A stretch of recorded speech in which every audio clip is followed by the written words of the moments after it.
आज हम करने वाले हैं यूनिट फर्स्ट संप्रेक्षण सामान्य परिचय पार्ट 1। उसका यूनिट फर्स्ट का चैप्टर नंबर 1 संप्रेक्षण की अवधारणाएं और उसकी प्रक्रियाएं।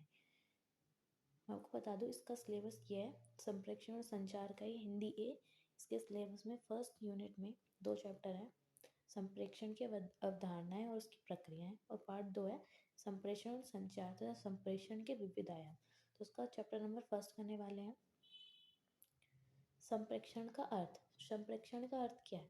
एक नवजात शिशु जन्म लेने के बाद तब पहली बार रोता है तो वो उसका रोना उसके परिवार के लिए उसका पहला संप्रेक्षण होता है। उसके बाद ये प्रक्रिया जीवन भर चलती है। हम बोलकर, सुनकर, देखकर, पढ़कर, चित्र बनाकर अपनी बातें दूसरों तक पहुंचाते हैं, दूसरों की बात समझते हैं। ये सब संप्रेक्षण कहलाता है।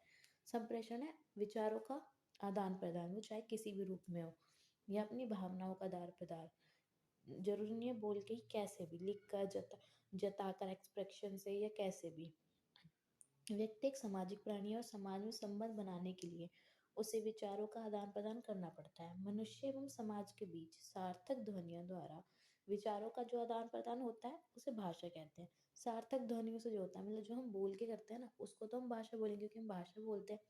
और जब ये आदान प्रदान भावनाओं, जब भावनाओं को एक दूसरे तक पहुंचाती है उसे संप्रेक्षण कहते हैं। जब वो भावना भी पहुंचने लगती है ना, कभी एक्सप्रेशन से ही बता रहे हैं, भाषा के साथ जब भावनाएं भी जुड़ रही हैं तो साथ में वो संप्रेक्षण बन जाता है। संप्रेषण में बात करें तो अपने विचारों, भावनाओं, सूचनाओं का आदान प्रदान करना संप्रेक्षण है। संप्रेक्षण क्या है? भावनाओं, सूचनाओं का आदान प्रदान। संप्रेक्षण की अवधारणा क्या है? संप्रेक्षण शब्द की उत्पत्ति सम प्लस प्रेषण से हुई है। सम यानी समान रूप से, और प्रेषण यानी आगे भेजना। मतलब जब हम अपनी बातों को आगे भेजते हैं ना, अपने विचारों को आगे भेजते हैं दूसरे व्यक्ति तक, उसे हम संप्रेक्षण कहते हैं। ये ना समान रूप से सामने वाले व्यक्ति तक पहुंचाना। अंग्रेजी भाषा में इसे कम्युनिकेशन कहते हैं। आपको कम्युनिकेशन का मतलब तो बिल्कुल अच्छे से समझ में आ गया होगा। कम्युनिकेशन को हिंदी में ही बोलते हैं संप्रेक्षण, जिसकी उत्पत्ति लैटिन भाषा में कम्युनिस शब्द से हुई है। उसका अर्थ है to share, to transmit, to exchange. Communication का भी पूरा जो है डेफिनेशन क्या है? To share, to transmit, to exchange.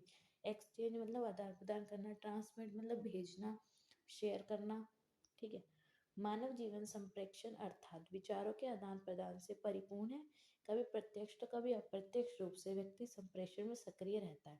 संप्रेक्षण प्रत्यक्ष भी हो सकता है और अप्रत्यक्ष भी। अपने जीवन में लगभग 2/3 से अधिक समय सुनते, बोलते या फिर पढ़ते लिखते व्यक्ति संप्रेक्षण व्यतीत करता है। मतलब ये हमारी जो लाइफ का ना बहुत ही इंपॉर्टेंट पार्ट है। ऐसा नहीं है कि ये बस ऐसी ही है। संप्रेक्षण हम 2/3 से अधिक समय हम संप्रेक्षण करते हैं। हम कुछ चीज़ सुन रहे हैं, किसी से बात कर रहे हैं, या किसी की बात सुन रहे हैं, या लिख रहे हैं, देख रहे हैं, पढ़ रहे हैं, सब संप्रेक्षण है। सूचना एवं तकनीकी के क्षेत्र में संप्रेक्षण एक तकनीकी शब्द है जिसका अर्थ की सूचना या जानकारी को दूसरे तक पहुंचाना है। तो पढ़ाई लिखाई में पढ़े तो जो संप्रेक्षण है ना, वो एक तकनीकी शब्द है। इसका अर्थ है जानकारी या सूचना को आदान प्रदान करना। संप्रेक्षण के द्वारा समाज में व्यक्ति के संबंध अधिक विकसित होते हैं। संप्रेक्षण एक शक्ति है जो समाज की जड़ों को पोषित करती है। हम जो इंटरेक्ट करते हैं ना, समाज से इंटरेक्ट करेंगे तभी तो जो सामाजिक शक्ति है वो बढ़ेगी, तभी तो हम ज़्यादा लोगों से घुल मिल पाएंगे। संप्रेक्षण पारिवारिक, धार्मिक, आर्थिक, सांस्कृतिक, सांप्रदायिक, भाषिक, वैश्विक, आर्थिक संबंधों की नींव रखता है। सबकी नींव संप्रेक्षण है, बातचीत ही है। आपको पता है बातचीत हर चीज़ का सोल्यूशन होता है, तो वही है संप्रेक्षण, हर चीज़ का हल है और हर चीज़ में ये शामिल है। संप्रेक्षण की परिभाषा क्या है? लुई एलन के अनुसार संचार के अभिप्राय उन समझ साधनों से है जिसके द्वारा एक व्यक्ति अपनी विचारधारा को दूसरे व्यक्ति के मस्तिष्क में डालता है कि अथवा उसे समझाने के लिए अपनाता है। मतलब उन सभी साधन से है जो एक व्यक्ति अब दूसरे व्यक्ति के मस्तिष्क में डालता है, जिसके द्वारा उन साधनों से है जिसके द्वारा एक व्यक्ति अपनी विचारधारा को दूसरे व्यक्ति के मस्तिष्क में डालता है। जैसे इसके अंदर आता है कहना, सुनना, समझाना, वैज्ञानिक प्रक्रिया सदैव चालू, और मस्तिष्क में भी ये सब प्रक्रिया हमेशा चालू रहती है, आपको पता है। ईएम रोजर के अनुसार क्या है संप्रेक्षण की प्रक्रिया? जिसमें स्रोत एवं श्रोता के मध्य सूचनाओं का संप्रेषण होता है। इस प्रकार संप्रेषण विचारों का आदान प्रदान। ईएम रोजर के अनुसार तो आदान प्रदान ही संप्रेक्षण है। इसका महत्व क्या है? आखिर क्यों जरूरी है संप्रेक्षण? व्यक्ति एक सामाजिक प्राणी है और अपनी आवश्यकताओं की पूर्ति के लिए एक दूसरे पर निर्भर है। अपनी जरूरतों को पूरा करने के लिए हमें संप्रेक्षण करना पड़ता है। हम एक सामाजिक प्राणी और हमें बात करने की ज़रूरत है। हम सोचेंगे कि हम बात करे बिना किसी से रह सकते हैं, तो वो इम्पॉसिबल नहीं है। ऐसा नहीं है कि हम सिर्फ अपने फ्रेंड से ही बात करते हैं, हमें पता नहीं कितने लोगों से बोलना पड़ता है। तो बात करना तो ज़रूरी है, सामाजिक प्राणी है, क्योंकि हम एक दूसरे पर निर्भर है। व्यक्तिगत ज़रूरत है, अपनी दैनिक दिनचर्या, खाना-पीना, प्रेम, सेवा इत्यादि हमारी बहुत सी ज़रूरतें होती हैं जो बिना संप्रेषण के पूरी नहीं हो सकती। हमारी कोई भी ज़रूरत बिना संप्रेषण के पूरी नहीं हो सकती। व्यक्तिगत संबंध, व्यक्तिगत संबंध बनाने के लिए संप्रेषण बहुत ज़रूरी है। बिना बातचीत के हम व्यक्तिगत संबंध नहीं बना सकते। मतलब एक दूसरे से हम जैसे कि हमें फ्रेंडशिप करनी है तो हम बिना संप्रेषण के नहीं कर सकते। जरूरी नहीं बोलना ही है। एक्सप्रेशन एक्सप्रेशन बस विचारों का आदान प्रदान होना चाहिए, सामने वाला आपके पास समझना चाहिए, वही संप्रेषण है। सूचना देने के लिए, सूचना लेना या देना बाल अवस्था से ही शुरू हो जाता है। जब बच्चा पहली बार पूछता है ये क्या है, जिज्ञासा की प्रवृत्ति मानव का स्वभाव है ना, मतलब संप्रेषण तो बचपन से ही शुरू हो जाता है। हम सूचना का भी तो आदान प्रदान करते हैं इसमें। हम सूचना का आदान प्रदान करते हैं, हमारा व्यक्तिगत संबंध बनता है, व्यक्तिगत ज़रूरत है, संप्रेषण का महत्व, ये सब पॉइंट्स हैं इसके। मनोरंजन के लिए भी हम करते हैं संप्रेषण का यूज़। जीवन में स्फूर्ति और ऊर्जा के लिए मनोरंजन अति आवश्यक है। गपशप संप्रेषण का एक मज़ेदार और मनोरंजन उदाहरण है।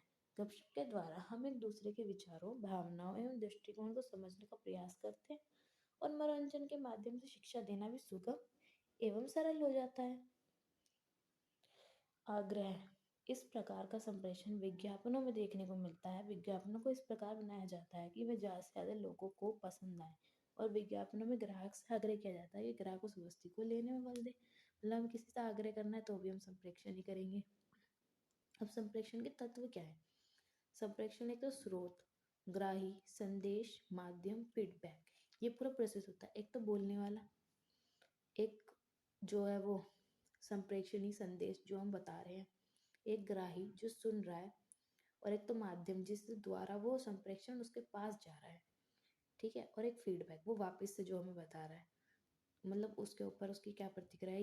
ये पांच तत्व हैं। एक तो बोलने वाला, सुनने वाला, एक सूचना, और सूचना जिसके माध्यम से जा रही है वो, और उसके बाद उसका फीडबैक। संप्रेषण की प्रक्रिया, संप्रेषण एक ऐसी प्रक्रिया है जो मानव जीवन में सतत एवं निरंतर चलती रहती है। मनुष्य का सोचना, समझना, उसकी संवेदनाएं और उसका संपूर्ण व्यवहार संप्रेषण के अंतर्गत आता है। हमारी ये प्रक्रिया हमेशा चलती रहती है। हम कभी भी शांत नहीं बैठ सकते। हम या तो किसी से बात करेंगे या तो हम खुद से ही बात कर रहे होंगे। संप्रेषण की प्रक्रिया को समझने के लिए लास्वेल के अनुसार संप्रेषण में ये पांच तत्व होते हैं। कौन कहता है, क्या कहता है, किस माध्यम से कहता है, और किसको कहता है, और कितने प्रभाव से।